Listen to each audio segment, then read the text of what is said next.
भाई पढ़ लिख के बेकार बैठल बाड़न, नौकरी के तलाश में बाड़न, लेकिन नौकरी ये घड़ी के युग में उतना आसान नहीं के दाल भात खींच के मिल जाये। हाँ बबुआ, तो छोटका भाई का समझावत का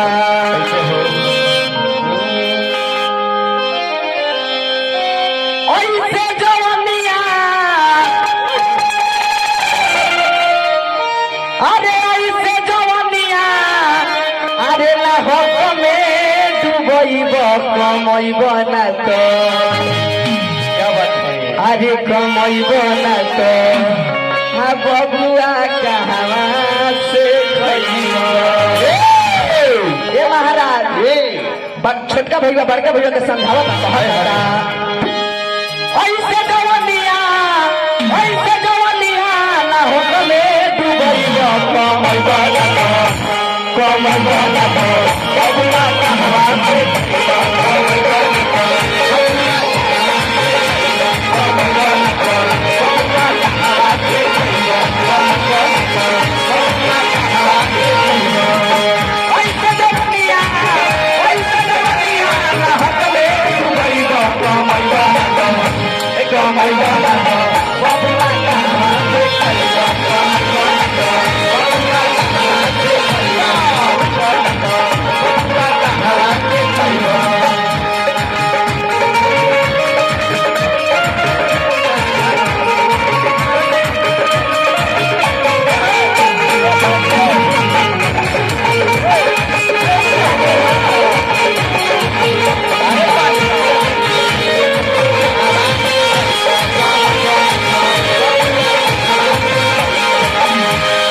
बड़का भाई छोटका भैया कहता का बाबूजी कपले कमा के खियाई है, आई बुढ़ापा घरे बैठी गई है, सुनो कितना बड़ हो गई तारे के बाबूजी कबले कमा के खियाई है, उनके तो उम्र रोज के रोज गिरते बा, बुढ़ापा आ गई बैठ गई है, तो तू क्या करब? हाँ हाँ बबुआ बाबूजी कबले कमा के खियाई है, आई बुढ़ापा घरे बैठी गई है, और कहे के बाका अरे क्या तहार बियाह शादी हो जाई, कनिया जाई घरे, तारा घरे तहार मेहरारू आ जाई, हमार भौजाई आ जाई, लइका फइका होइयो सब सही बा, ओकनी के कपड़ा अपन कपड़ा मांगी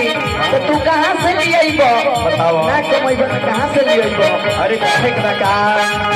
बाबूजी कबले कमा के खियाई है, आई बुढ़ापा घरे बैठी गई है, आई बुढ़ापा घरे बैठी गई है,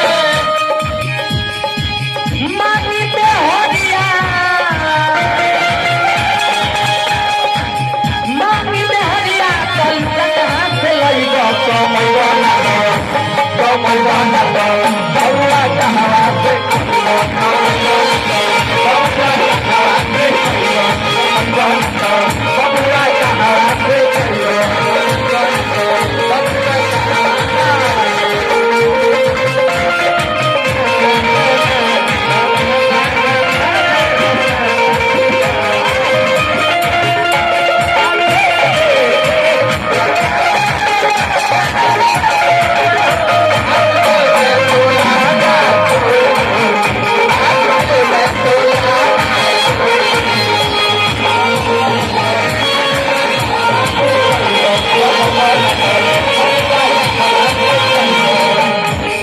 तू बड़ भाई हो,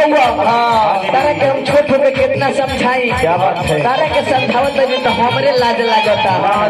छोटका भाई गौरी कहता बापा महतारी करे असरा लगा के,